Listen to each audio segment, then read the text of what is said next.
Vocês, aqui Dr. Alan Machado Dutra, estamos fazendo mais uma live, novamente com o fera do Dr. Lúcio. Nós vamos falar a respeito de fadiga adrenal. Esse é o assunto de hoje.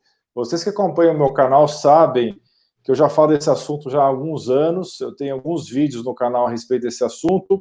É um assunto muito polêmico, porque nós temos aí problemas de definição, as sociedades médicas em geral não aceitam o termo fadiga adrenal, e com razão.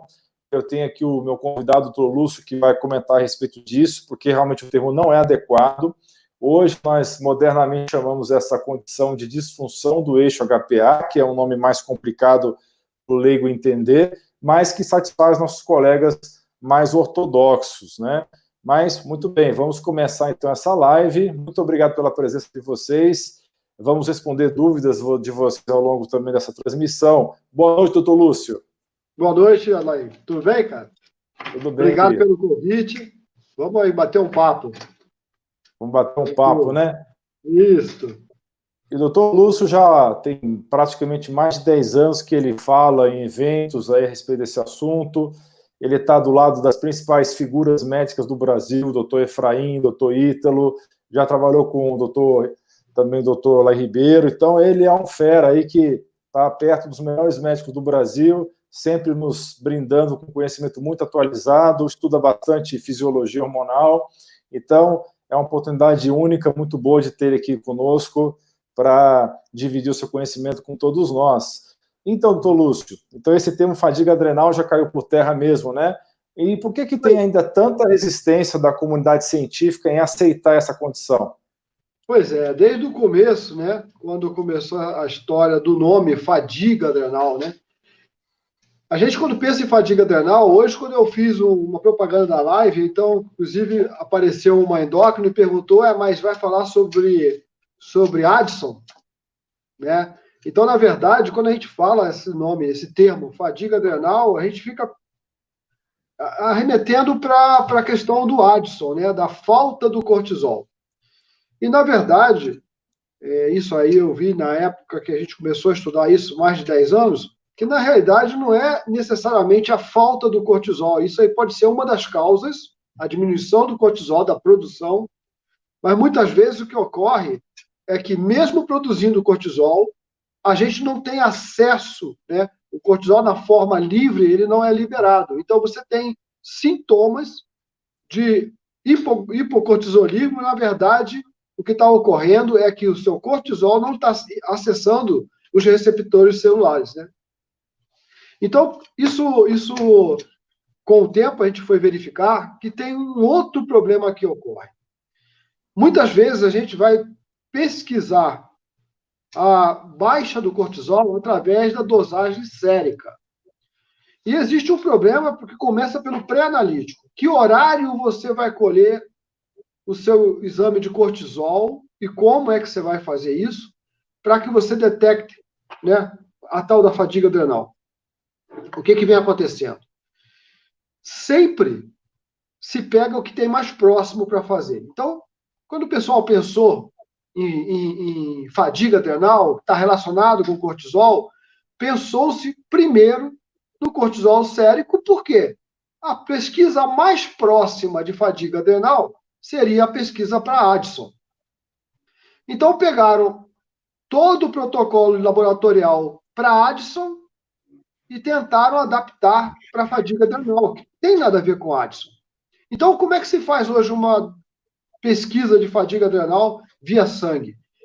Normalmente, o camarada vai no laboratório e vai colher o teu sangue de cortisol entre 8 e 9 da manhã.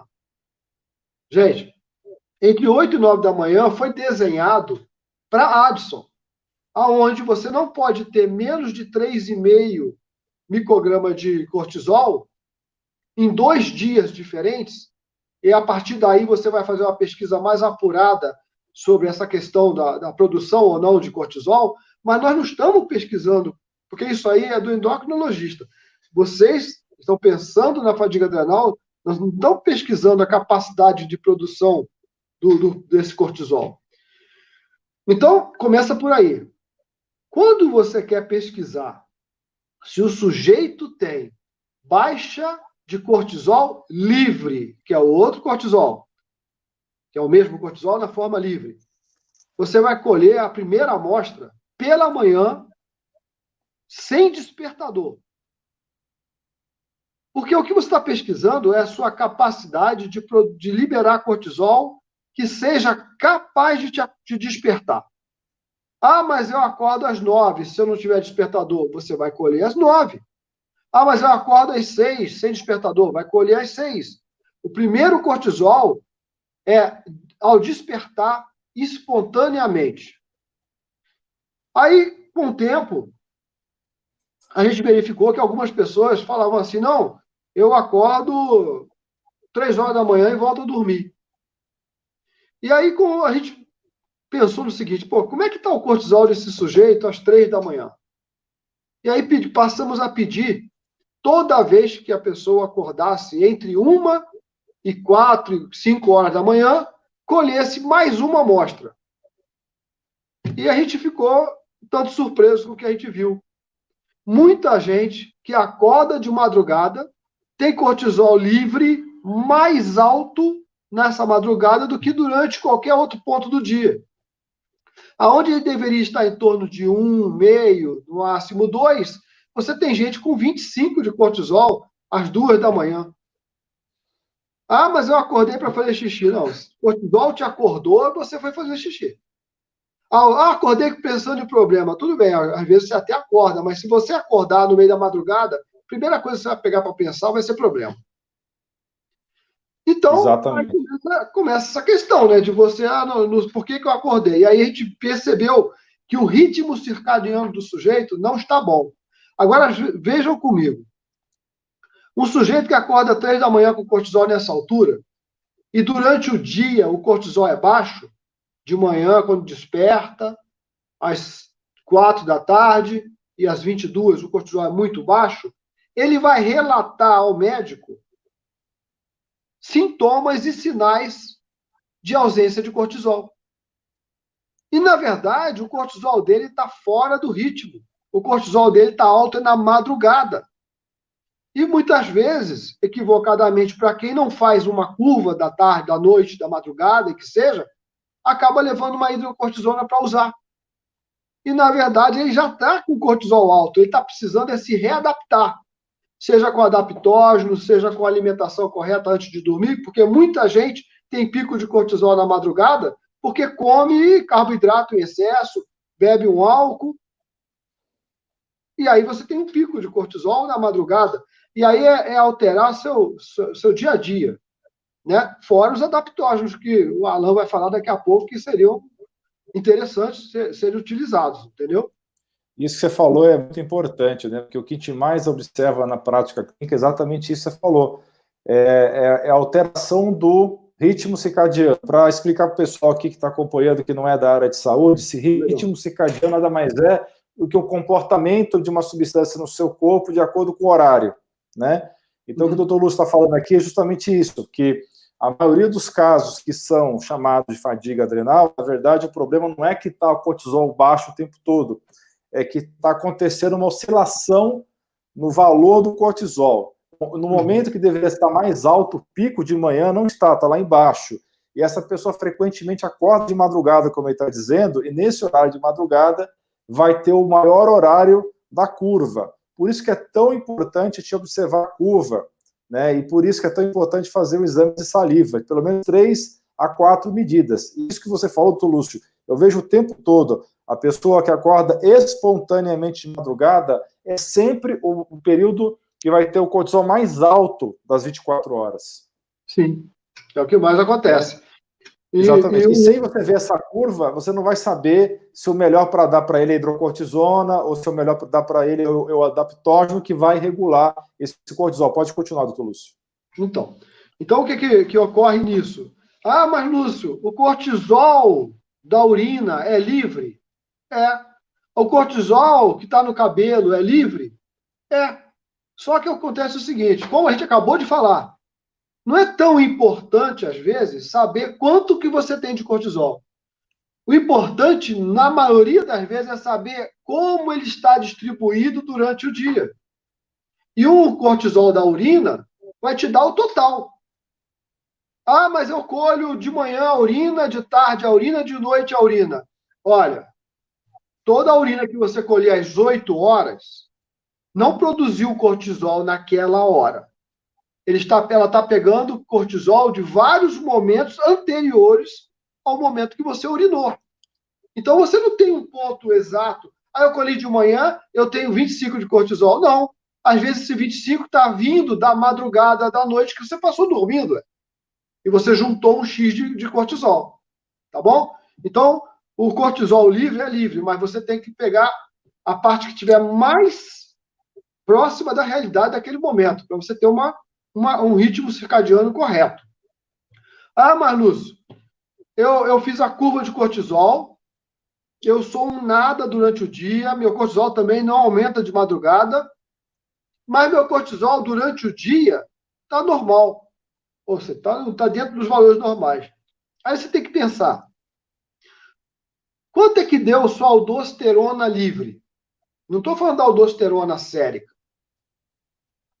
A gente nem explicou ainda, né, Alain, mas a questão do esteroide que está preso, ligado, e o esteroide que está livre. Então, só para voltar um pouquinho, no nosso sangue nós temos proteínas que são carreadoras de hormônio. E a proteína que carreia o cortisol chama-se CBG, né? Proteína carreadora de cortisol, ou transcortina. Essa proteína, ela tem uma afinidade maior por cortisol, mas ela também carrega aldosterona e progesterona. Então, eles competem ali para pegar carona no CBG. Só que quando você tem uma alteração de CBG, não é só pelo tamanho, pela quantidade dele, não, até pela isoforma dele. Conformação. Né? Conformação. Oi? Achei que você falou no conformação tridimensional. A conformação dela, né? Ela pode ser muito ácida, por exemplo, e toda molécula ácida, todo carreador ácido, ele segura mais hormônio do que deveria. Isso aí é uma das coisas interessantes que veio mais tarde, a gente pode conversar, né, em outro dia, sobre essas questões de testosterona livre ou não. E aí, o que acontece? Se o seu paciente, por exemplo, ele tem um problema com o fígado, que é lá que produz CBG, o hepatócito que produz essa proteína que carrega seu hormônio. E se ele tem um problema hepático, que seja o que é? Bebida, o que seja esteatose, ele está produzindo um CBG doente, um CBG acidificado. E quanto mais ácido esse CBG, mais ele segura o cortisol no seu sangue. Ah, é lá que você quer que o hormônio funcione? Ele não vai funcionar no sangue. Para o hormônio funcionar, ele precisa sair do seu sangue, dos seus vasos, e ir para o teu interstício, ir para entre as células, para a matriz extracelular. Ele precisa molhar suas células, entrar em contato com os receptores. Então, é onde você vê, às vezes, a Lander vê muito isso. O cara com 15, 18 de cortisol no sangue, teoricamente está normal de produção, mas com sintomas de quem não tem cortisol. Aí faz na saliva, que é o normal, vai ser entre 18 e 20 e pouco, tá 3, 4. Ué, como pode ser 18 no sangue, microgramas, e na saliva 2, 3? É isso que acontece. O corpo não consegue acessar o hormônio livre. Ele não se libera para ser utilizado. Isso acontece com várias situações. Entendeu? Então, é importante lembrar disso, porque isso vai definir se o teu paciente consegue acessar o cortisol livre dele. Vai falar? Não. Exatamente, você está falando, para o pessoal entender de casa, o doutor Lúcio está falando aí muito bem, mas algumas pessoas às vezes podem ter um pouco de dúvida a respeito.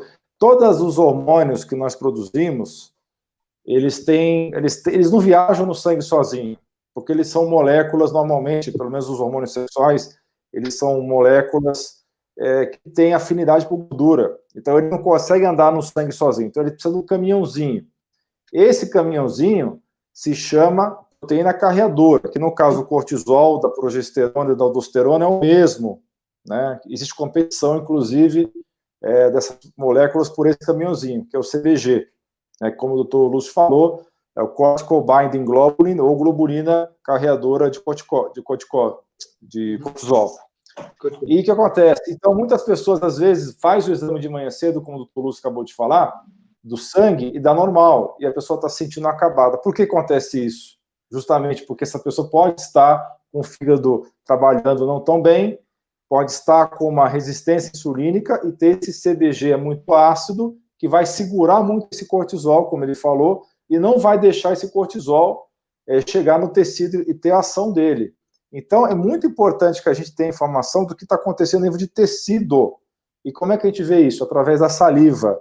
E os exames de saliva feitos no laboratório, o Lemos, tem um diferencial muito bom. Porque quando a gente pede esse exame, muitas vezes, em qualquer laboratório, eles forçam o paciente a ir lá no laboratório várias vezes para colher, não deixam a pessoa colher nas condições normais dela, que seria em casa. Então, isso já cria uma artificialidade no exame. Isso é uma coisa que eu não consigo entender isso, doutor Lúcio. Você poderia explicar por que os laboratórios insistem tanto, em geral, para a pessoa ir lá no laboratório colher 2, 3 vezes no dia?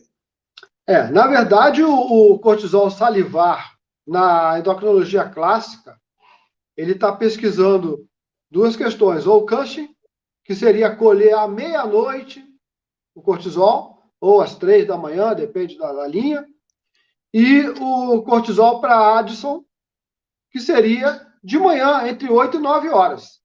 Só que o cortisol livre para Addison não é muito bom, não, tá? Tanto que da urina também não é bom.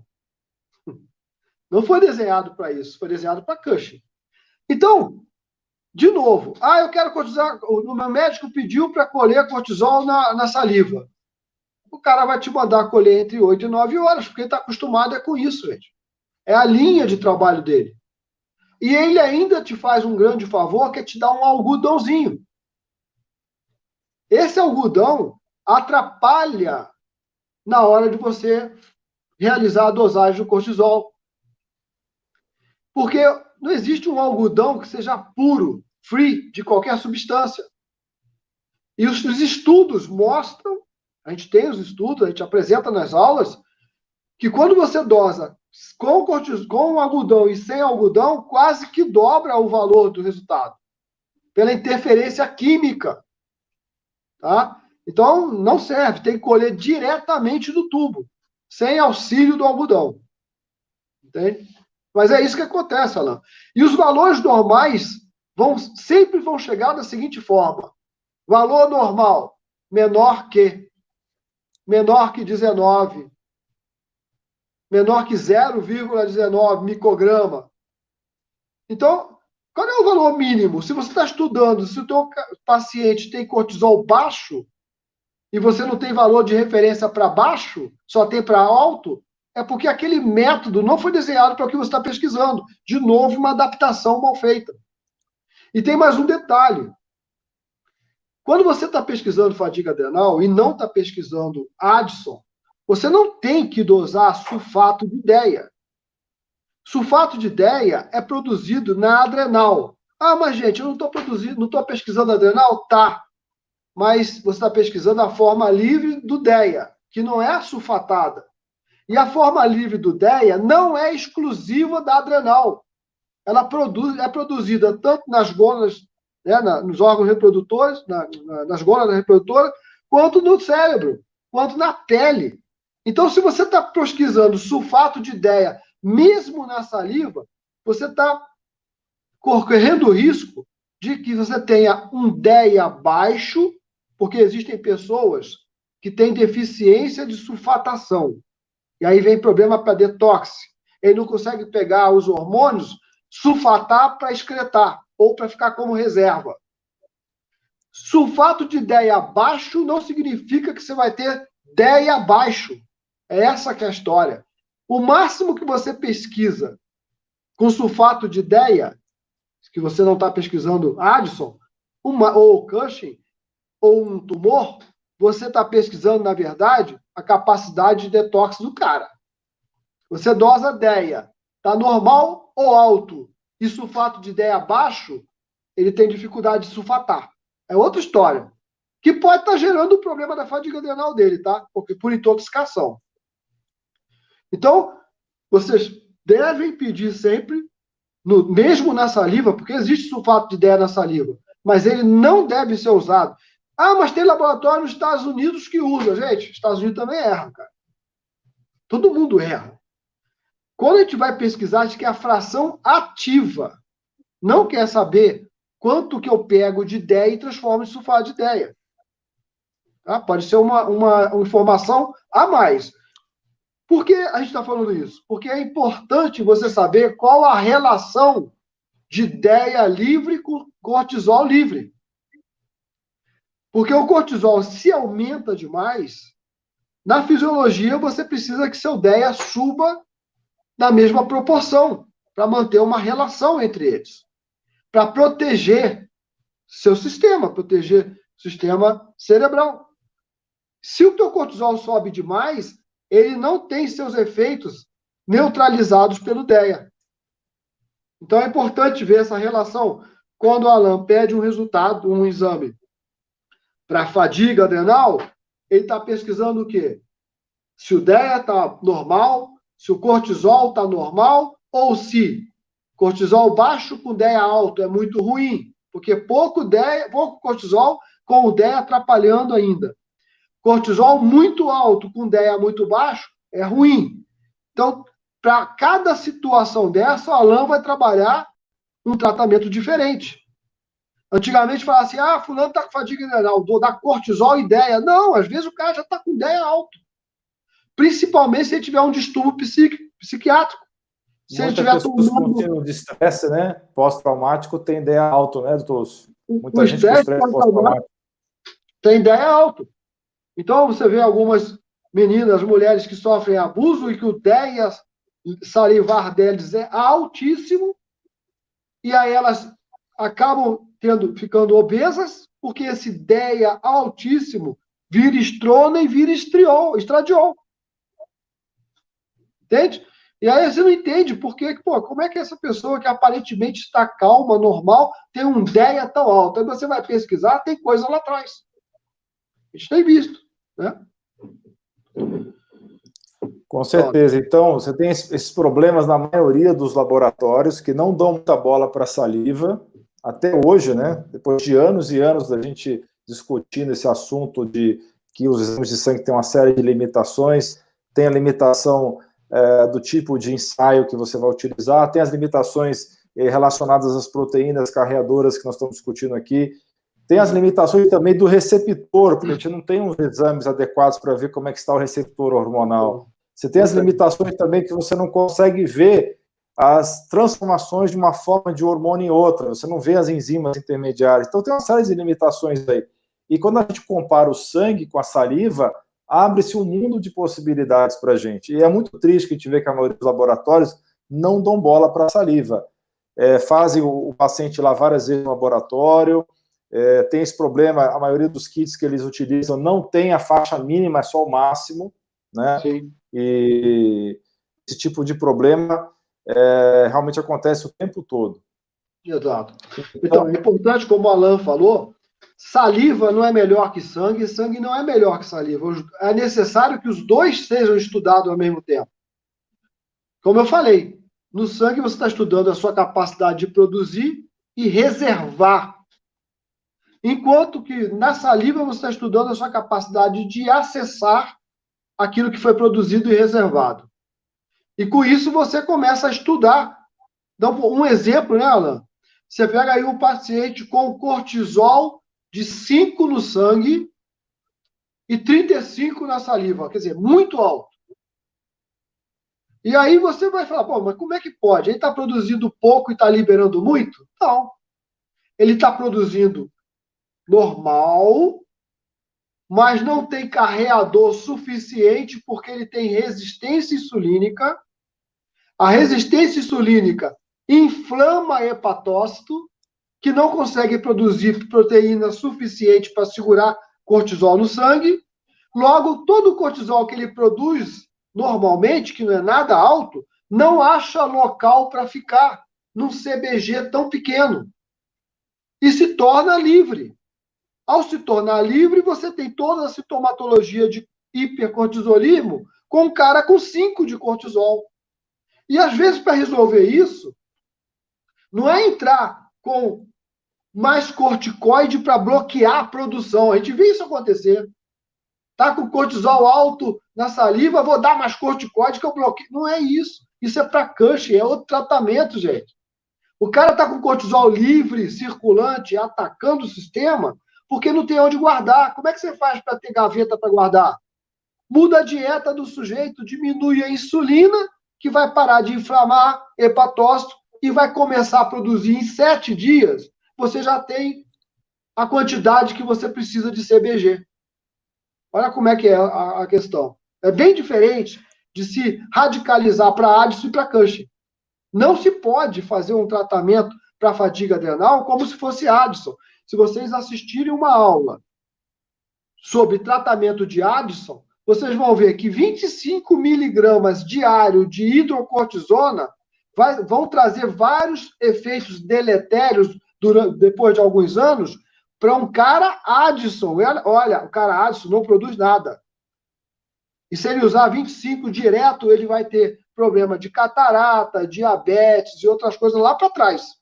Cara Addison. Não é como nós, que por alguma razão, nosso cortisol livre abaixou, e aí vai ter que usar um pouco de cortisona, mas nunca 25, 30, 50. Isso pode ser até uma dose de ataque. Mas como manutenção, tem que tomar cuidado, tem que ver o que está causando isso aí. Isso é muito importante você dizer isso, porque eu vejo ainda há alguns colegas que têm pesado ainda a utilizar a hidrocortisona, né? Uhum. E a gente tem que tomar muito cuidado, por isso que você acabou de falar, e também pelo fato de que, como a gente vai um pouco na contramão da medicina ortodoxa, qualquer coisa que você faça que possa ser criticável vai ser amplificada nesse contexto, né? Né? Você vira telhado de vidro, essa que é a verdade. E ainda tem um detalhe, né? Você pode ter cortisol sendo produzido normal, mas por falta de aldosterona livre, que pode ter ficado presa também, não é só não conseguir produzir, mas ela também fica presa, às vezes, no sangue. O cortisol, ele tem uma afinidade muito grande pelos receptores de aldosterona. Ele é até 10 vezes mais, tem mais afinidade em 10 vezes mais do que a própria aldosterona. Então, quando não existe aldosterona no sistema, ou ela está presa, o cortisol vai para esse local. E aí ele vai agir como mineralocorticoide. Ele não vai agir como cortisol ali.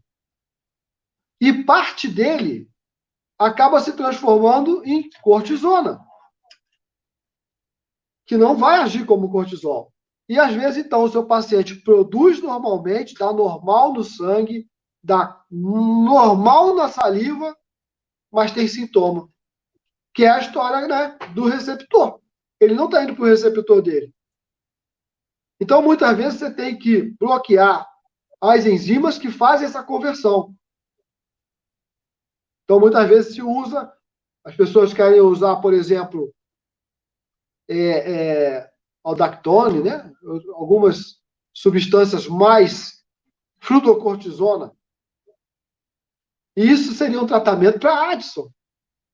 Você tem que pesquisar o que está alterando as enzimas que transformam em cortisona. Então, por exemplo, existem produtos fitoterápicos como o licorice. Então, conversa com o farmacêutico, né, o médico conversa com o farmacêutico, com o seu colega. Qual é a hora de usar um licorice ao invés de entrar já com a fluocortisona? A fluocortisona não faz você produzir aldosterona. Ela age como?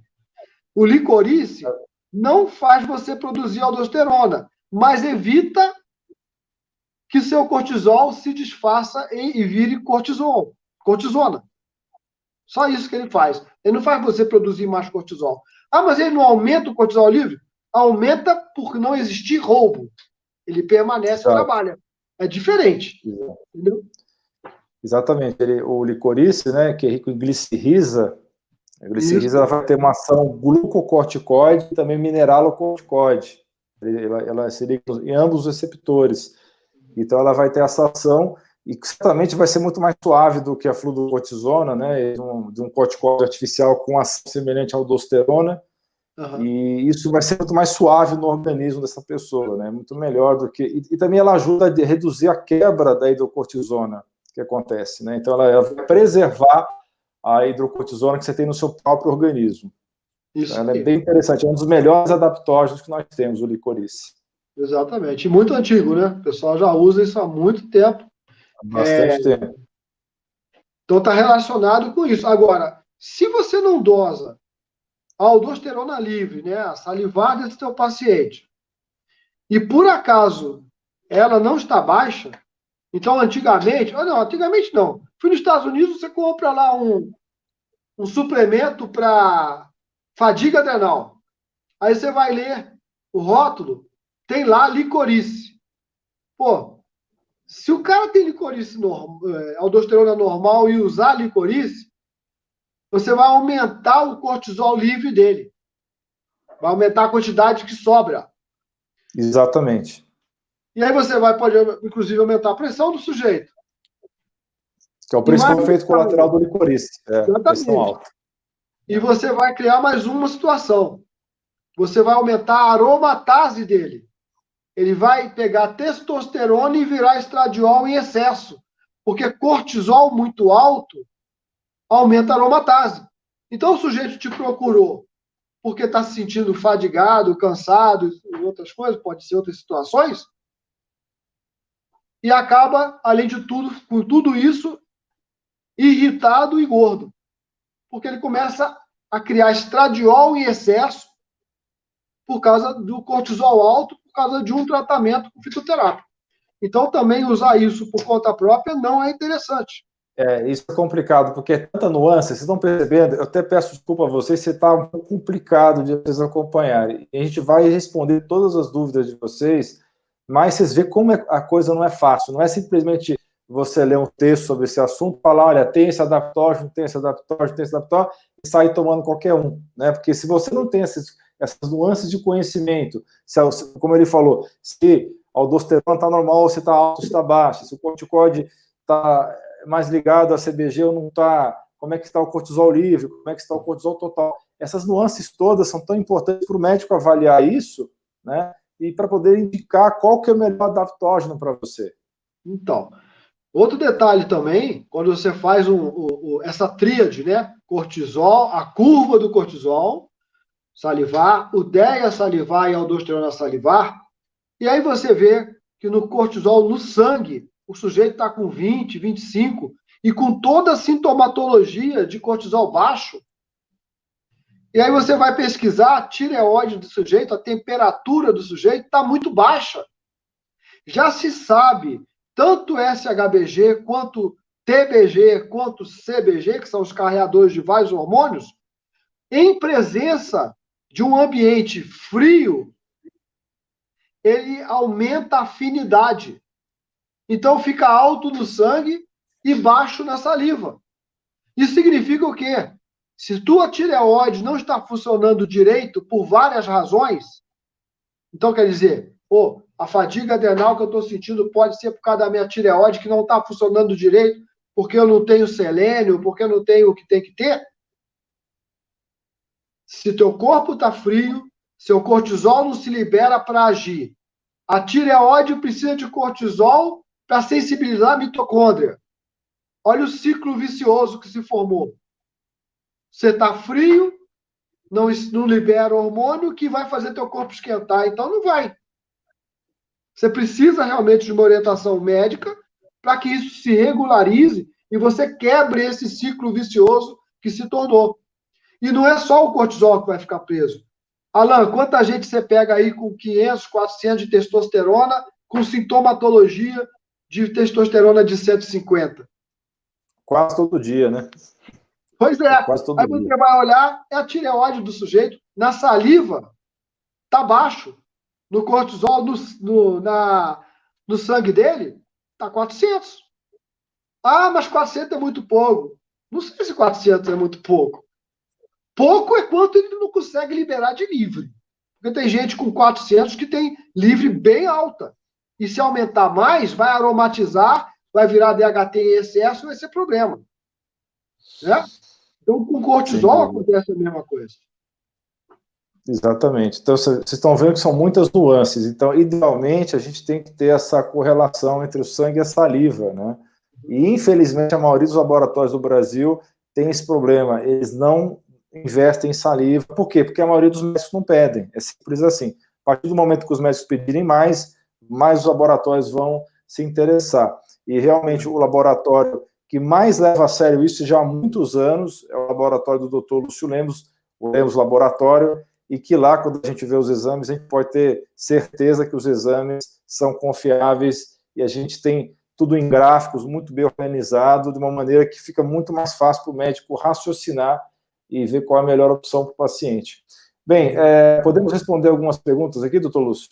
Claro. Aí você me ajuda a responder.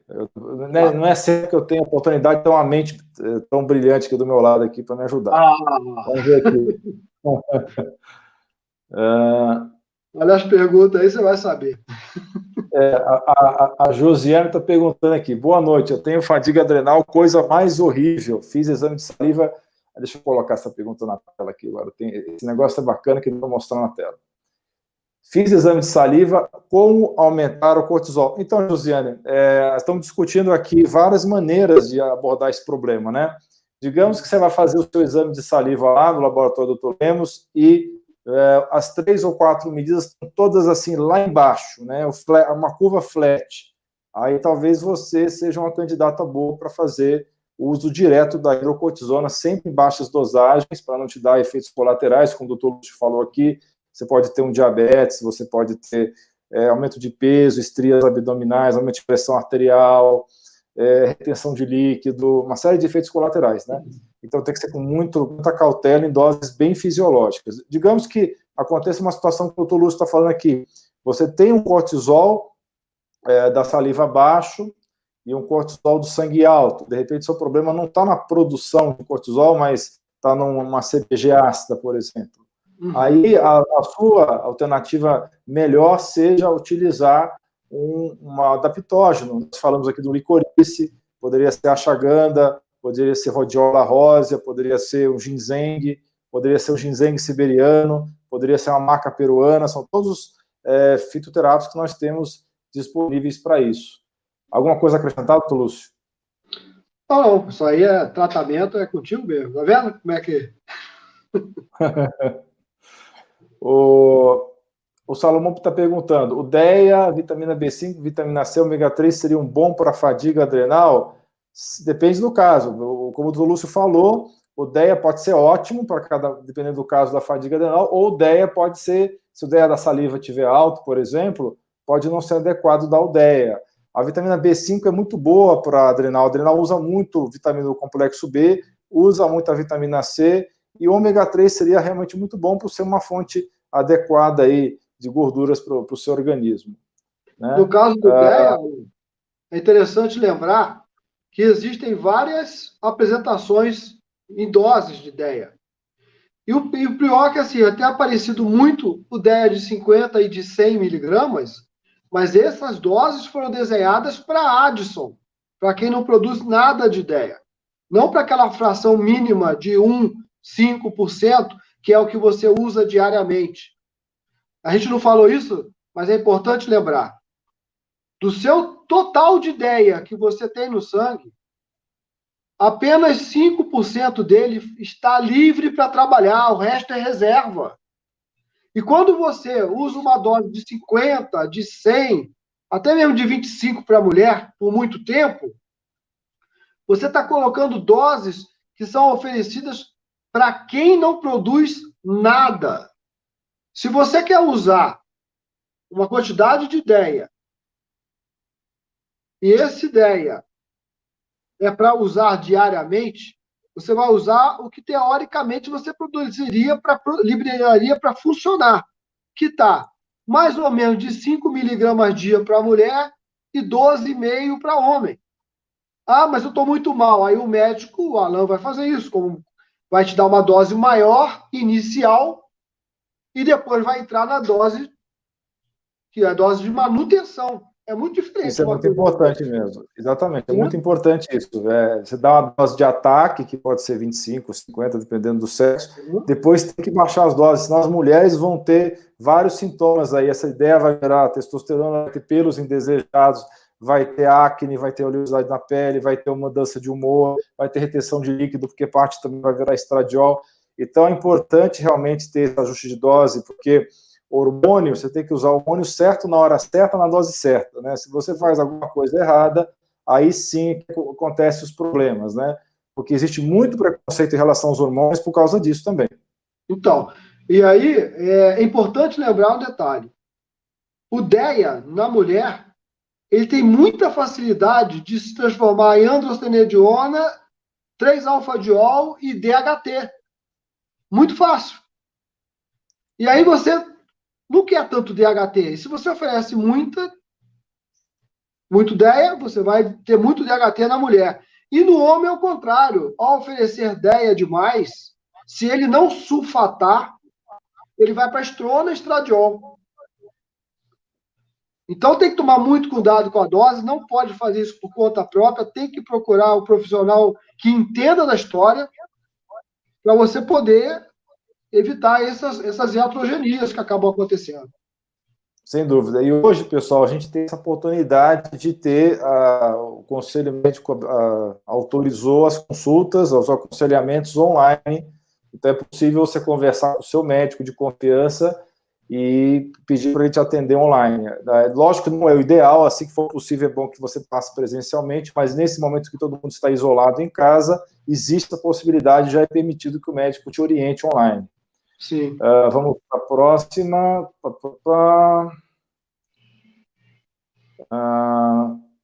Deixa eu ver a pergunta aqui.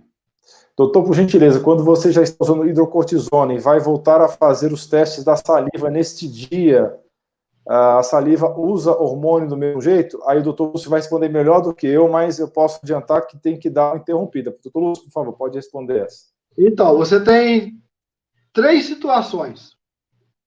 A primeira, você quer saber se a tua dose é uma dose... Voltou, doutor Lúcio? Oi? Opa, deu uma alteração na rede. Deu uma alteração, mas voltou. Agora você já voltou. Voltou? Quer responder essa?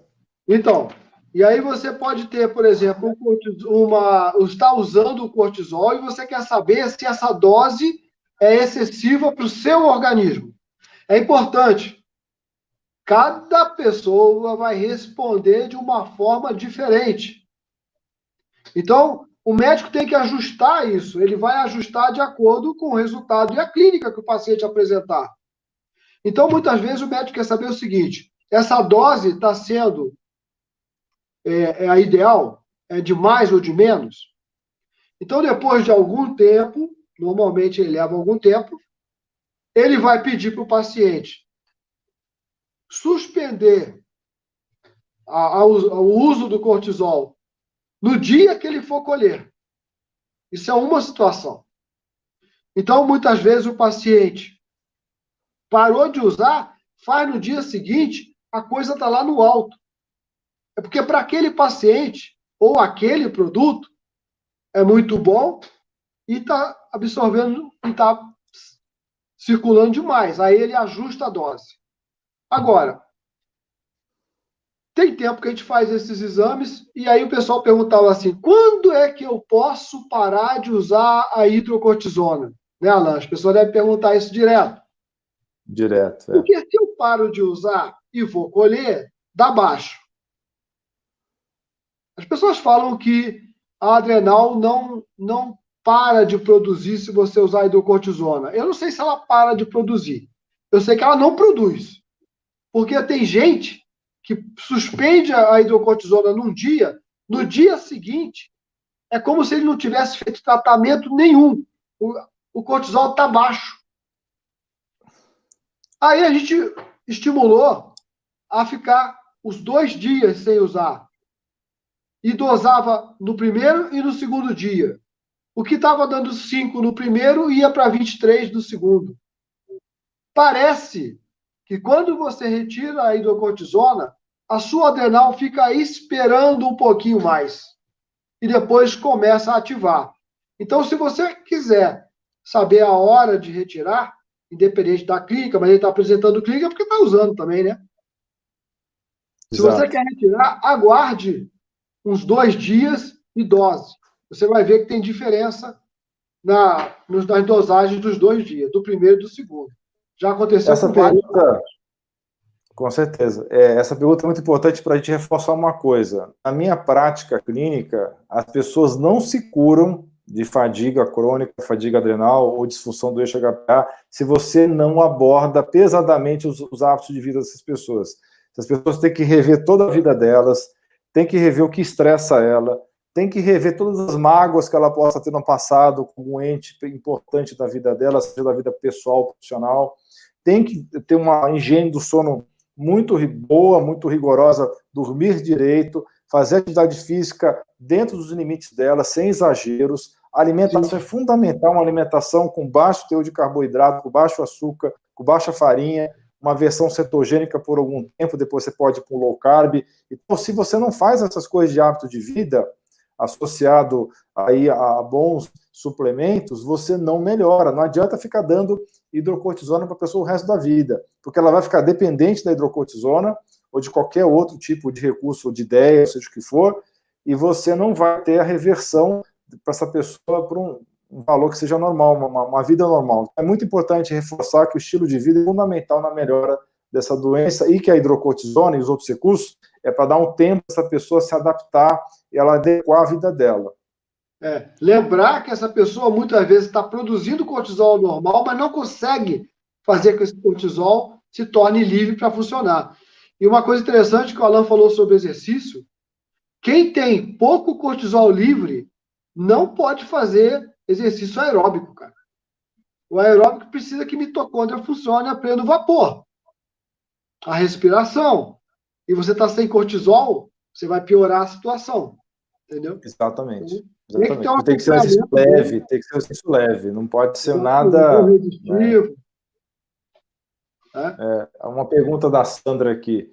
Insônia tem a ver com cortisol? Tem tudo a ver, viu, Sandra? Muitas pessoas que têm a curva invertida, o doutor Lúcio vai falar um pouco sobre isso também, que tem um cortisol muito baixo de manhã, baixo de tarde, e dá um cortisol elevado à noite, ela dá uma acordada à noite. Isso é muito frequente, esse padrão para fadiga adrenal.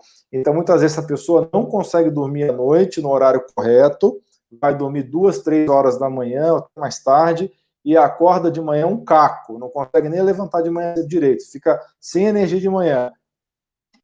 Pode falar algumas palavras sobre isso, doutor Lúcio? Sim, o que acontece? E muito, tá? Isso não é pouco. Como eu falei, isso não era o padrão. Quando a gente trouxe os exames dos Estados Unidos, há 10 anos, mais ou menos, não era o padrão colher nada de madrugada. Só, no caso, melatonina, às vezes, às 3 da manhã. Ninguém colhia um cortisol de madrugada e lá ainda não se colhe. E com essa dúvida que surgiu, das pessoas que ligam para o laboratório e dos médicos que ligavam e perguntavam: ô Lúcio, meu paciente acorda de madrugada, não seria bom colher? E a gente ouviu esse clamor aí e começou a fazer. Eu falo para vocês que 70% das pessoas que reclamam de fadiga durante o dia, dosa se durante o dia está baixo. Se dosar de manhã, está muito alto. Então, onde a fadiga adrenal, na verdade, é uma hiperestimulação no horário errado. Por isso que a gente brinca de falar que o nome fadiga adrenal é complicado. Isso é uma disfunção do eixo. Pode ser para cima, para baixo, pode estar normal. Um ritmo, olha só uma brincadeirinha. Fiz na urina, deu normal. Deu 22. Legal. Aí você pega a idosa durante o dia. Aí dá 2 de manhã, 8 de tarde e 12 à noite. Completamente fora. Se somar, dá normal. Mas você está com uma curva que te traz um cansaço intenso. E você não consegue dormir porque a noite está alto demais. Então, muito cuidado com essas definições aonde a gente imagina que fadiga adrenal é cortisol baixo. Hipocortisolismo não advém necessariamente de sintomas e sinais de hipocortisolismo não advêm necessariamente do hipocortisolismo propriamente dito. Você pode ter falta de produção, hipocortisolismo. Produzir, mas não liberar, você não tem hipocortisolismo, tem hipocortisolismo funcional. Ele não se libera para trabalhar. Você pode produzir, liberar, mas ele não achar receptor livre para trabalhar. Então tem que tomar muito cuidado. E aí você agrega mais um problema. Você pode produzir, liberar, ele chega no lugar certo, mas está com o ritmo circadiano completamente fora do normal. E essas pessoas, até então, o evento da dosagem salivar, tomavam hidrocortisona, porque dava baixo no sangue. Já colhia na hora errada, né? Então tomavam. Então não tem mais por que acontecer isso. Por que algumas pessoas que usam hidrocortisona acabam engordando? Porque elas não precisavam da hidrocortisona. Precisavam mexer com aquele ritmo dela. Entendeu? Exatamente. É isso que acontece mais. Aí é para os médicos entenderem. Existe hidrocortisona base, que é biidêntica, parecida com o seu cortisol. E existe hidrocortisona acetato. As duas são hidrocortisona, mas uma não é molécula parecida com a sua. E ela foi feita para fazer creme dermatológico, não para ser oral, mas tem gente que faz oral. E aí você está pensando que está usando algo que seja biidêntico, né? Que tenha as características dos seus outros hormônios naturais, mas, na verdade, é uma forma anômala, que vai entrar e vai gerar alguns problemas no teu corpo. Então, é mais baratinho, mas não é o que você queria. Entendeu? É, exatamente. Tem que tomar muito cuidado. Os médicos que estejam assistindo essa live ou que vão assistir esse vídeo depois precisam estar muito atentos a isso e estar cobrando da farmácia realmente essa informação. O Marcelo faz um comentário aqui que a oxitocina com a ashwagandha ajudou muito ele na fadiga. Realmente a ashwagandha é uma das melhores ervas adaptógenas, é uma erva calmante e eu gosto muito de utilizar também à noite essa erva para ajudar a regular, baixar o cortisol noturno das pessoas que têm esse padrão de cortisol elevado à noite e não conseguem dormir, como o doutor Lúcio acabou de falar. Né? Então, a Lucineide está dizendo aqui, fui um minuto... Oi? Pois não? Pode falar.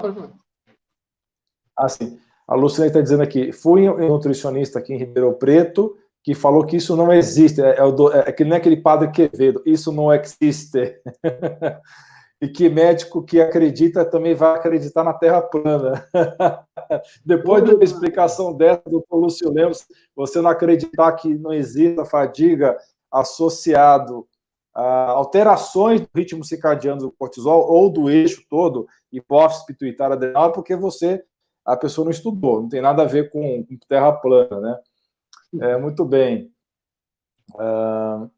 Aí tem umas perguntas aqui que não tem nada a ver com o tema de hoje, eu não vou responder, pessoal. Depois vocês podem deixar no canal a dúvida, a gente pode responder. Uma resposta a respeito do GABA aqui. O GABA parece ajudar muito a diminuir cortisol a dormir. Sim. Aí teria que interromper o GABA por exame? Ótima pergunta, hein? Essa daí eu vou perguntar para o doutor Lúcio. Já teve algum problema de interferência de exame seu por causa do GABA? Você se lembra disso? Não lembro, mas com certeza, se ele está ativo, se ele está agindo, você vai ter uma alteração do comportamento do seu cortisol natural. Aí são duas questões, né? Se ele é de uso contínuo e está dando certo e o médico quer verificar se entrou num padrão, ok. Ah, não, eu quero saber se você vai permanecer assim uma semana depois da retirada do medicamento. Aí você vai perceber se o paciente precisa de continuar usando, né? É muito reativo o cortisol, não tem jeito. Isso aí, qualquer coisa que você fizer vai ter alteração. Bem bacana essa pergunta, eu gostei bastante, porque realmente o GABA eu uso muito também, e certamente ia ajudar a baixar o cortisol no horário que tem que estar baixo, o horário noturno. Sim. Eu tenho uma pergunta aqui que já foi respondida, que é quem tem insônia tem cortisol alto, já respondemos isso. Tem como fazer esse exame em casa? Aí você quer fazer algumas considerações a respeito da coleta residencial, que é o padrão, eu sei que é o padrão do laboratório de vocês, Lúcio. Sim. Esse exame, naturalmente, pelo menos o da madrugada e o da manhã, você tem que colher em casa, né? Então, o que acontece? Você recebe um kitzinho com 4 tubinhos. O tubinho da madrugada, o da manhã, o da tarde e o da noite. Então, você vai dormir, e antes de dormir, se você quiser começar a colher pela noite, pode, você não tem que seguir amanhã. Não, eu vou colher agora à noite. Colheu, às 22 horas. Adormeceu. Você tem o hábito de acordar de madrugada. Aí você acorda, 1h da manhã. Você colhe o material, guarda. Não precisa guardar em geladeira, não precisa levantar, vai lá na cozinha, não. Guarda ao lado, né, no criado mudo. De manhã, você despertou naturalmente. Então, eu aconselho a colher num sábado, num domingo, já que você acorda durante a semana com o despertador. Aí você colhe. Ah, mas se eu não usar despertador, vou acordar às 11 da manhã. Colhe às 11 da manhã. Porque na hora que o resultado chegar na mão do Alan, ele vai ver lá no gráfico que você colheu às 11 da manhã. Já está com problema para ele resolver contigo. Porque se você acorda todo dia às 6 e quando não tem um despertador acorda às 11, tem alguma coisa acontecendo. Você está forçando o sistema 6 dias por semana, ou 5. Alguma coisa está errada. Porque quem não usa despertador vai acordar 1h depois, 1h30 depois. Mas se passa muito tempo, né, alguma coisa está errada. E aí você vai colher à tarde, às 16 horas. Ah, mas às 16 horas estou no trabalho. Não tem problema. Você não precisa ficar em casa o dia todo. Às 16 horas eu fui ao cinema. Leva o tubinho e colhe às 16 horas. Tá? Ah, mas eu fui ao cinema e briguei com a minha namorada. Aí não colhe. Porque você viveu algo que vai impactar teu cortisol naquele momento. Ah, perdi os outros? Não. Colhe no dia seguinte às 4 horas. Porque o teu padrão vai ser parecido o tempo todo. Você não vai deixar para colher o das 4 horas uma semana depois, tá? Mas no dia seguinte não tem problema. Tá?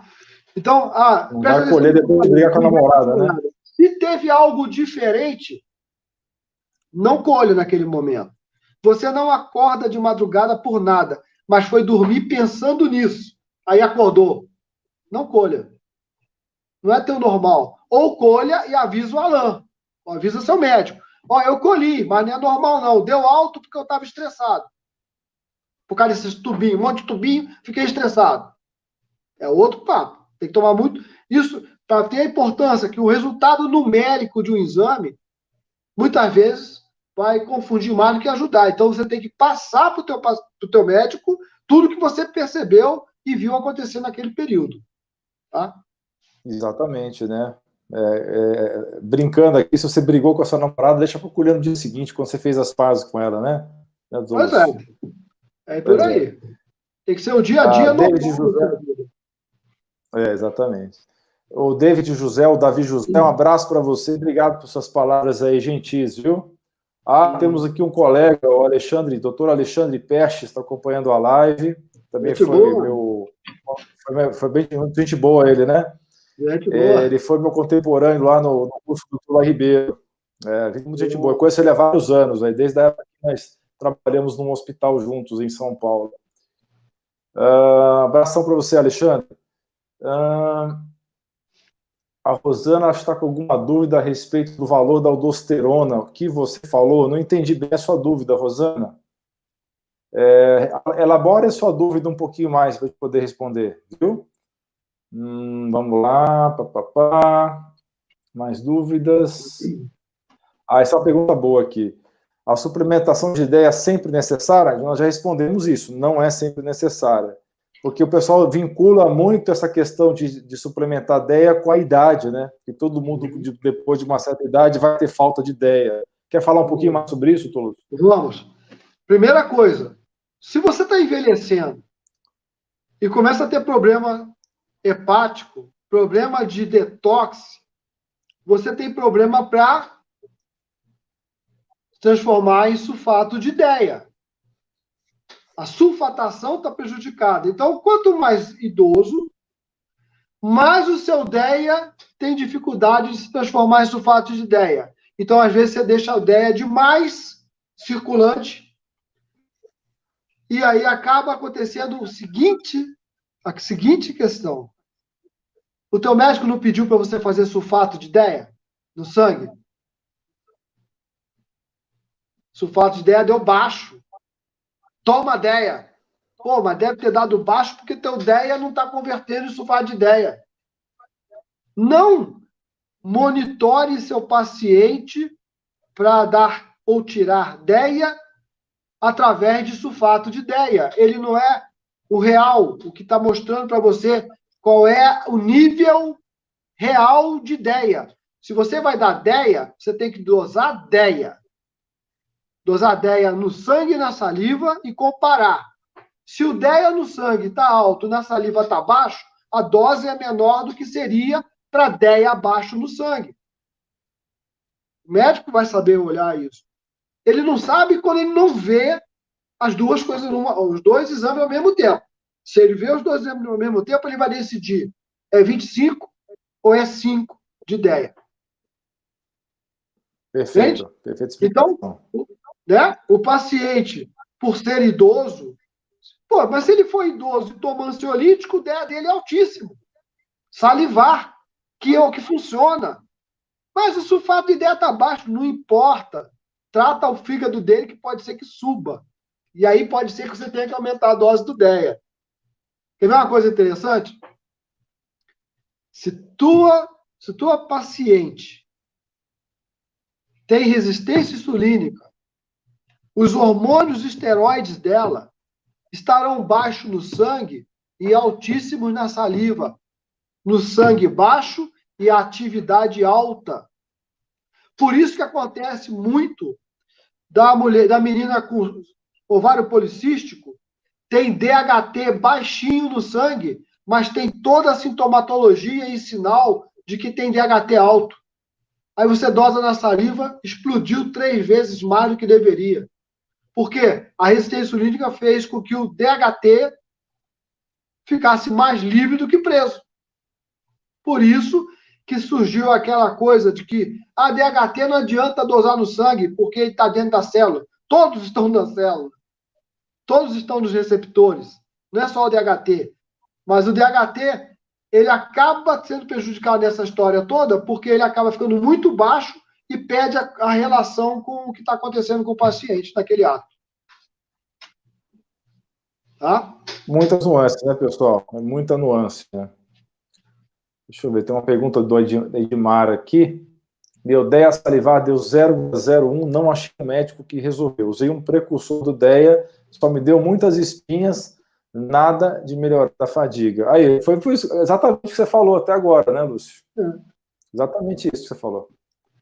Não é bem assim, né? Temos que analisar essa correlação saliva e sangue, né? Isso é muito importante, né? Esse DEA aqui do Edmara virou DHT, né? Esse precursor, ele era para parar em DEA, alguma coisa faz que o DEA fique no sangue e não se torna livre, aí está muito baixo, e o pouco que se torna livre está virando androstenediona, DHT, e transformando esses efeitos androgênicos nela. Exatamente. Isso a gente vê direto. Vê direto isso. Josiane Zaleski, que suplementos todos precisamos, que deveríamos tomar? Então, é o que nós estamos falando. Tem caso que vai ser adequado dar o hormônio direto, vai ter caso que vai ser adequado dar o adaptógeno, o licorice, no caso que ele falou da aldosterona está alterada. Tem caso que vai ser mais adequado da rhodiola rosa, vai ter caso que a ashwagandha vai ser melhor, a maca peruana, tem vários aí suplementos que a gente pode utilizar, né? Tem que ver caso a caso. Qual o melhor adaptógeno? A mesma situação, o melhor adaptógeno de acordo com a situação, tá? Como eu acabei de falar, né? Então, essa pergunta, eles não regulam o cortisol estando alto ou baixo? Depende, né? Como o doutor Lúcio bem falou aí a respeito do licorice, né? Deixa eu continuar aqui. Olha a pergunta aqui. E para nós do interior que não temos acesso ao laboratório de ponta? Você tem acesso sim ao laboratório de ponta, que é do Lúcio Lemos, que aceita você mandar a amostra pelo correio, né? Tá certo? Você tem acesso mandar a amostra pelo correio. Como faço para aumentar a imunidade? Aí isso já não é... Eu não vou responder porque isso não é assunto da live de hoje. Aí tem gente pedindo para analisar exame aqui, eu não vou responder porque não é esse o objetivo da live, tá? Eu posso dar uma dica do que está acontecendo relacionado com o cortisol? Pode falar. Só entrando no que está atrás da gente esses dias, né? Covid. Só lembrar de um detalhe. Cuidado com o hidrocortisona em excesso em dias de Covid. Se você usa corticoide na hora errada, na primeira fase do Covid, se ele está lá, se o SARS-CoV-2 está lá na sua via aérea e você coloca mais corticoide ou usa inalante com corticoide, você aumenta a replicação, tá? Só para lembrar isso aí. Então, em dias de Covid, cuidado com a rinite. Eu só durmo se espirrar. Cuidado, você vai dormir muito tempo, hein? Realmente, tem que tomar muito cuidado com isso daí. Vamos lá, deixa eu ver. Aqui, ó, o caso aqui que a gente estava falando aqui, olha. Doutor, só fiz exame de sangue do cortisol, 2 exames deu baixo, média 3,5 de uma semana para outra. A médica não me pediu salivar, passou hidrocortisona 20 miligramas, estou usando há 20 dias.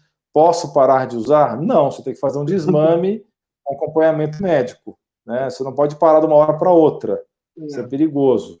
E uma pergunta a mais. Como anda a sua insulina?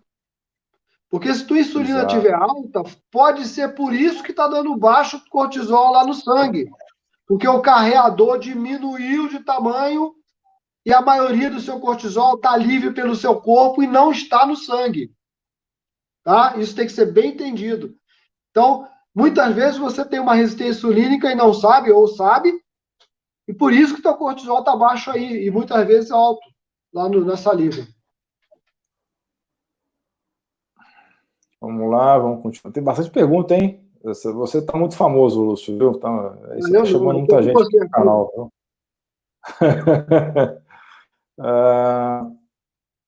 Tem uma pergunta aqui, mas está perguntando se pode associar DEA com T4 e T3. Depende do caso, Regiana.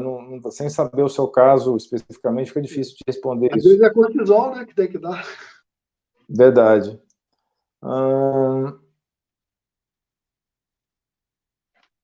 Vamos ver. Vamos descer aqui. A Maria Elisete está perguntando: o correto é medir na saliva? Como nós já falamos já ao longo dessa live, o correto é medir no sangue e na saliva, tá? Não sei de que hormônio você está falando, mas provavelmente é o cortisol. Para a fadiga adrenal, melhorando as mitocôndrias com coenzima Q10 e L-carnitina é uma boa opção? Com certeza faz parte do tratamento, viu, Rosine? Usar a coenzima Q10 e a L-carnitina, tá? Isso vai ajudar muito você a melhorar a função da mitocôndria com esses dois agentes aí. Um vai melhorar a beta-oxidação das gorduras e o outro vai melhorar também a questão da funcionamento da fase principal da mitocôndria de produção de energia. Vamos lá.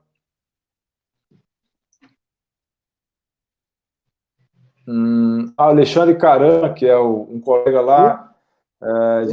Você conhece o Alexandre Caran? Ele, viu? Já almocei com ele uma vez, no seu curso, inclusive, viu, Lúcio? Sim. Ele é fera no ozônio, viu, Alexandre Caran? Nós estamos fazendo Muito um curso bacana. junto. Nós estamos fazendo um Ah, curso vocês estão junto. junto? E nós estamos Ah, fazendo. Não, é assim, é um curso de terapia neural. Eu não sou um terapeuta neural, eu sou biólogo que estuda terapia neural. Se vocês não sabem, na história toda da terapia neural, 25 biólogos participaram de tudo isso, de todos os estudos de todos esses anos. Eu sou o biólogo do Brasil que está envolvido com isso, para entender essa história da matriz extracelular que envolve isso aí. Então, a gente faz um curso com o professor Jorge, da Argentina, né, que foi organizado pela Jeanette Fournier. Então, um curso que está sendo, acho que são 6 módulos, né? Nós fizemos já uns 3, mas deu uma paradinha agora por causa do Covid, né? O Covid não gosta que a gente estude, não. Mas é um verdade, curso né? bem Tá legal. O trabalhando cara é um muito. cara muito estudioso, muito estudioso. E eu já Ele falei é num mesmo. congresso que ele fez, o congresso de ozônio, Salvador. Ele é muito estudioso, ele é muito aplicado mesmo. Obrigado, tá? É uma honra você estar aí presente na nossa live, viu? Uma pergunta interessante aqui. Boa noite. Existe relação entre microbioma ou microbiota e fadiga adrenal? Com certeza existe, porque as bactérias do intestino, elas metabolizam os hormônios também, tá? Então, faz parte da nossa fisiologia ter essas bactérias equilibradas nos nossos intestinos e outras mucosas também, para ter um bom metabolismo dos hormônios. Muitas mulheres têm um problema de uma circulação enterohepática, reabsorve o estradiol e volta a absorver por causa da conjugação do estradiol lá que acontece a nível de intestino. Às vezes ela tem excesso de estrogênio por causa dessa recirculação de estrogênio entre o intestino e o fígado. Então, e existe também a questão de quando você tem um cortisol muito alto, você inibe a produção de IgA secretória. Ao inibir a produção da IgA secretória, você altera todo o sistema de microbiota. Entende? Então, quanto mais alto o teu cortisol, pior. Agora, essa microbiota alterada vai alterar também a sua produção de melatonina. E aí você vai ter dificuldade com o sono. Então, tudo está ligado, né? Como ele falou ali, mais ou menos 40% ou 50% do estradiol da mulher é eliminado pelas fezes. Se ela tem problema com a microbiota e não vai ao banheiro todo dia, ela está recirculando o estradiol velho, que trava a produção do novo, mas também não funciona. Então, tudo tem ligação, tem que tomar muito cuidado. E a microbiota está ligada também com as fases de detox, lá, né, que a gente fala da sulfatação desses estrogênios também. Perfeitamente. Uma pergunta interessante aqui. Médicos recém-formados em plantão exaustivo podem entrar em fadiga? Com certeza. Como evitar se a pressão é muito grande? Boa pergunta, eu não sei responder, não. Como evitar a pressão? É difícil, hein? Não, Como é que é? realmente, Um pouquinho. essa questão dos médicos, dos enfermeiros, dos plantonistas em geral, onde não é respeitado o ritmo circadiano, rapidamente a pessoa começa a ter esse tipo de problema mesmo, isso é real. A pressão no trabalho, não precisa ser plantão, não. Não precisa ser na área de saúde. Se você sofre pressão por colega, por meta, né, o que seja, você também altera seu eixo HPA. Existe um estudo que foi feito há pouco tempo com babuínos na África. Eles tiveram que ser retirados em grande quantidade de uma região, porque estava destruído o arrozal, e foram levados para um espaço menor, né, uma reserva menor. E tinham muitos machos em relação ao espaço, quilômetro quadrado. E, de repente, eles começaram a ver que alguns machos morriam. Passou um mês, começou a aparecer mortes. E eles foram olhar e esses animais não tinham sido atacados por outro animal, por outro macho. A simples presença do macho dominante diante de outros machos submissos, constante, fez com que houvesse alteração na adrenal deles. Elas estavam hiperativas. Isso foi estudo mesmo. Então, eles morreram porque houve alteração do eixo HPA deles com excesso de cortisol e depois com uma queda, é onde eles adoeciam. Eles não tinham uma marca de machucado do outro animal. Então, isso aí prova que essa relação, ela existe, né? De uma relação, um relacionamento tóxico vai gerar isso aí. Justamente. Uma pergunta interessante aqui do Marcelo. O Marcelo está fazendo várias perguntas interessantes aqui. Por favor, a suplementação com pregnenolona seria mais indicado do que DHEA para não correr riscos de excesso de DHEA? Isso eu sei que você já falou em várias aulas, né, Lúcio, que quando você dá a pregnenolona, Deus sabe o que vai acontecer com, né, essa pregnenolona, né? A pregnenolona, ela pode se transformar no seu querido, desejado DEA, né? Desde que seja oral, usando boro, porque se for pregnenolona pura, sem nada de boro, e se for transdérmica, não vai virar DEA.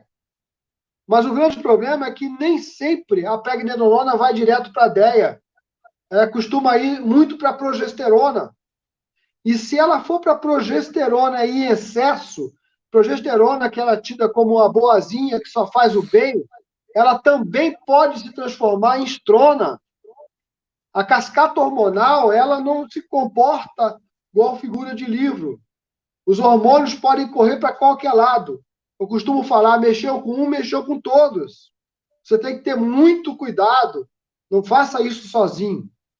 E aí, você pode estar oferecendo pregnenolona, e se a dose é alta, você vai começar a criar outros hormônios que você não deseja.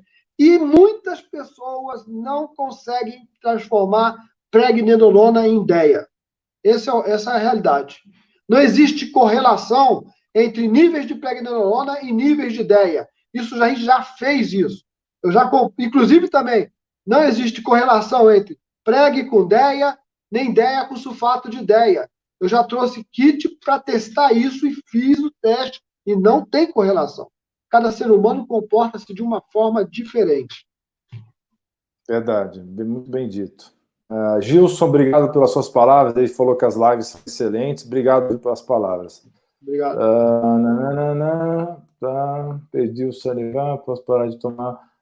Não, Paulo, não pare de tomar sua hidrocortisona, tá? Deixa eu apresentar aqui a pergunta. Não pare de tomar sua hidrocortisona sozinho. Converse com o médico e faça o desmame, tá? Não pode parar de uma vez, tá? Vamos lá, papapá. Ixi, acho que eu pulei umas perguntas aqui agora, assim. Deixa eu ver se eu volto lá. Aqui, papapá, papapá. A Kátia está perguntando aqui, quem faz uso de medicação para dormir por já sofrer com insônia, tipo Paxil e Rivotril, como faz essa coleta de saliva? Tem que parar de usar Paxil e Rivotril? Eu acredito que não. O que você me diz, Lúcio? Acho que tem alguma coisa a ver? Médico, né? É a critério médico, mas vocês vão ver muitas vezes que não tem uma relação com o que você está usando, né? Nesse caso aí, você terá, com certeza, ideia alto. Ah, mas se eu tirar um dia vai baixar? Não vai. Então, você romper com o segmento da medicação não vai ser o caso. É bom dar segmento e para o médico poder se localizar no que está ocorrendo. Mas a gente encontra muita gente que usa esses medicamentos com DEA muito alto. Acaba prejudicando. Perfeito. Vamos responder aqui uma última dúvida para poder te liberar, porque já estamos com quase 1h30 de live, né? A Maria Elisete pergunta, os convênios estão pagando exames de saliva? O ideal, então, é pedir sangue e saliva? Então, como nós já falamos várias vezes aqui, o ideal seria os dois. Em relação a pagamentos, depende do seu convênio, tá? Infelizmente, a maioria dos convênios ainda não estão liberando saliva. O que você acha que a gente pode fazer para mudar esse cenário? Quer dizer, logicamente, os médicos pedirem mais exames, mas isso já está acontecendo aos poucos, né? Você Sim. tem mais alguma coisa a acrescentar nesse ponto aí? Não. A única forma que existe de um convênio começar a cobrir um exame é quando ele começa a pagar muita reembolso, né? Então, ele começa a pedir dos médicos documentação para ver por que eles pedem aquilo, para ver se tem alguma lógica científica ali dentro. Então, por enquanto, não tem, porque no universo de exames, os salivários ainda são muito poucos, né? Então, ainda não tem isso aí. Acho que vamos responder só mais essa última dúvida aqui e vamos encerrar. Tem mais mais duas, a gente encerra. Uma pessoa com fadiga adrenal grave consegue voltar ao normal em quanto tempo? Olha, em geral, Eduardo, em torno de 2 anos, tá? Quando é grave, tá? Em torno de 2 anos. Quando é leve, uns 6 meses, grave, em torno de 2 anos, tá bom? Fale um pouco a respeito do sete quieto DEA. Qual que é a sua visão do sete quieto DEA, doutor Lúcio? Sete quieto DEA é para uma questão... Ele não tem a função do DEA, né? Ele é uma fração, um metabólito de DEA. E a função dele é mais para você ter perda de gordura, queima de gordura.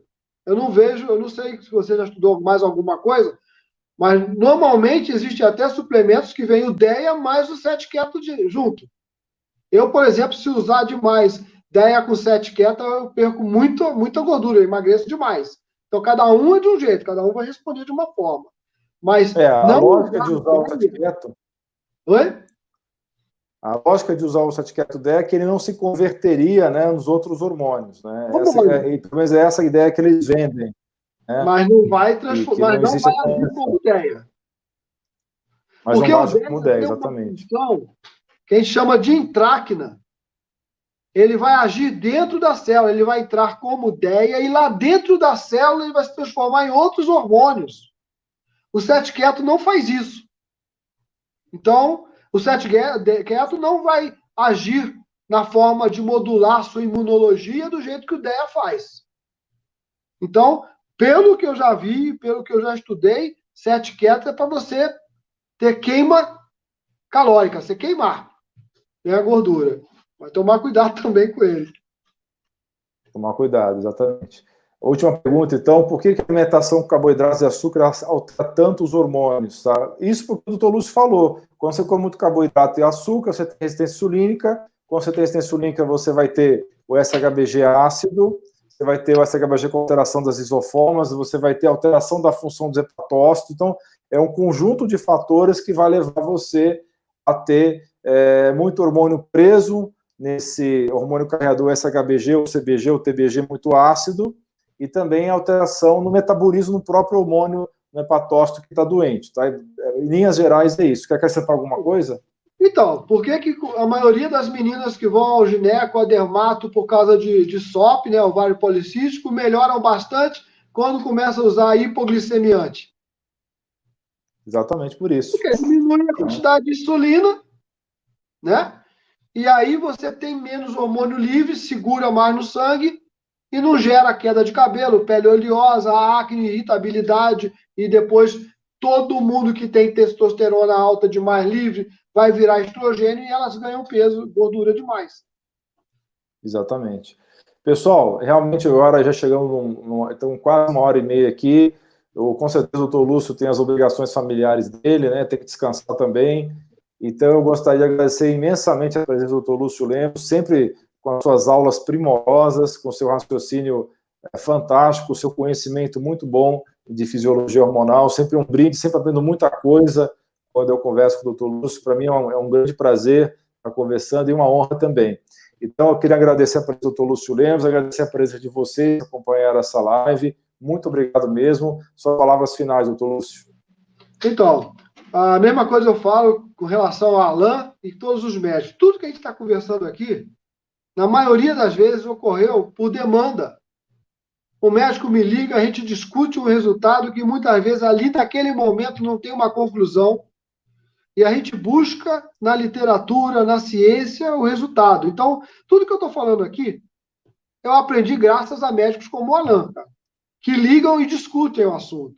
Os caras que têm humildade, a gente que tem humildade, tem que chegar, ligar, perguntar mesmo, porque naquele momento abre várias portas para a gente aprender.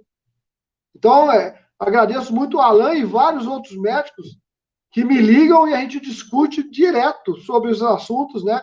E tudo que vocês estão escutando aqui, e porventura escutarão mais para frente, isso tem como base a união da clínica com o laboratório, que é algo que quase nunca acontece, cara. É muito difícil um médico ligar para o laboratório e conversar sobre o resultado, e muitas vezes é porque o próprio laboratório você não acha quem discuta com o médico. Não é porque o médico não quer ligar, não. Ah, quero falar com o RT. Não está lá. RT é responsável técnico. Ah, eu quero ligar, eu quero saber por que esse exame deu isso. Ah, deu X, mas eu repeti, está certo. Isso não é resposta.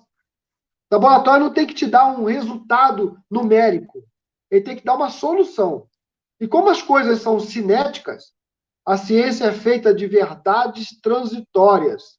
Como que o médico vai entender se você está mudando as coisas dentro do laboratório e não explica para ele que a coisa mudou? Um exemplo rapidinho. Glicada não pode excluir a presença de uma resistência insulínica. Ela pode dizer, hemoglobina glicada, que você tem, mas ela não pode dizer que você não tem. Fácil de explicar. Se você tem glicose alta, vem a insulina e baixa. A glicada muitas vezes está normal à base de uma insulina alta o tempo todo para manter sua glicose normal. Então, como é que você vai ter um parâmetro de hemoglobina glicada normal e falar para o sujeito que ele não tem insulina alta? Ela não mede nada de insulina. Ela mede o resultado final da insulina. Se ela trabalha bem e dá glicose baixa, ótimo. Se ela sobe só um pouquinho e a glicose baixa, ótimo. Mas se ela tem que ficar a 100, 70, 80 o dia todo para deixar a sua glicose abaixo de 100, você tem resistência insulínica e não sabe. Entendeu? Então, isso muda. Né? Alain, muito obrigado pela... Vocês perceberam? Eu agradeço muito a você e um grande abraço para você. E a gente se fala aí, vamos marcar mais outras oportunidades aí. Tem muita coisa para falar, cara. Verdade, você é uma enciclopédia humana, né? Tem muita coisa para falar sempre. Então, tá. Um grande abraço a todos vocês. Até a próxima. Tchau, Obrigado. tchau. Obrigado.